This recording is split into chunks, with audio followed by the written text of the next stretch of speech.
really looking forward to the day that I can make a News at Cape video that isn't about coronavirus or lockdown. And now that day is here for all the wrong reasons, because coronavirus and lockdown have not gone away. In fact, they're pretty much getting worse. But there's something else that's really important that we need to talk about.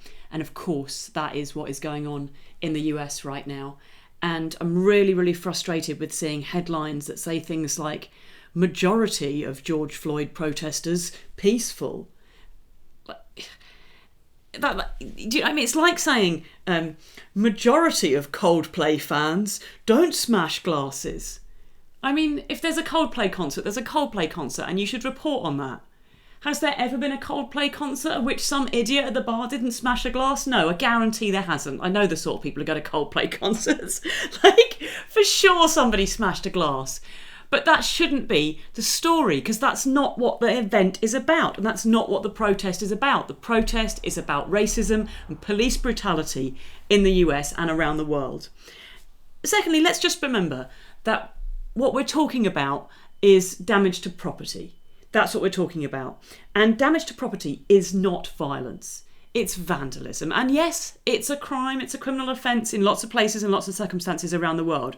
But that doesn't mean that I will always condemn it. It really doesn't. Like, if there's a horrific, new, horrible concrete building that somebody's putting up around your way and you scramble over the fence late at night and spray paint Boris Johnson is a knobhead on it, I might well be okay with that. It may be technically a crime, but I might well be chill with it. Then the reaction we see from people like online and stuff is like, oh, well, I'm a big supporter of the protest. I mean, I'm very much in agreement with what's being said, but when it comes to this, it's gone too far. And there'll be a link to a story about somebody whose business was damaged. And the point is that, oh, it's just not okay to damage somebody's economic income. Well, do you know why we're so shocked and horrified when someone loses their income? It's because we treat people in our society without an income like such rubbish. If this person loses their income, they won't have food, accommodation, their basic needs met, they'll be in so much trouble. And yet, as a society, we could provide for their needs while they rebuilt their business. That would be very, very easy to do. And this using people as an economic shield, we've heard about it during the lockdown as well. We've got to ease the lockdown so people could go back to work. We never, ever hear about it when we're talking about tax havens, do we?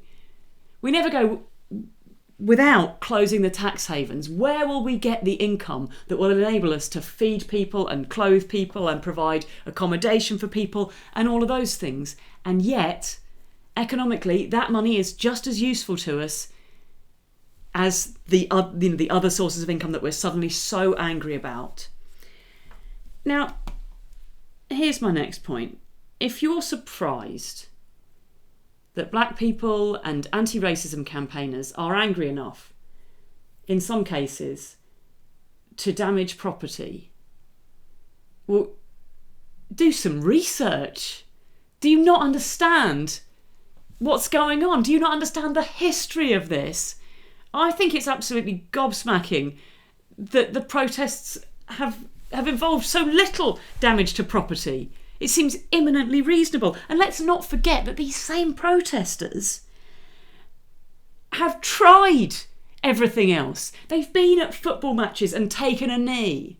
And what's happened? They've had their jobs threatened. They've been told they're unpatriotic. They've had their lives threatened. They've had horrific backlashes. They've had people in positions of authority saying they should be deported, that all this kind of stuff. It hasn't worked. Nothing has changed. The problem hasn't gone away. So can you be in the least bit surprised that people are wondering what the heck they do have to do in order to get the attention that they deserve and to get things to really, really change? Ultimately, there are two attitudes that you can take. And one is, it's a shame that George Floyd was brutally and needlessly murdered, but there's no need for anybody to damage a shop. Or you can go, it's a shame that somebody damaged a shop, but there is no need for George Floyd and countless others to have been needlessly and brutally murdered. And that's where I am. See you next time.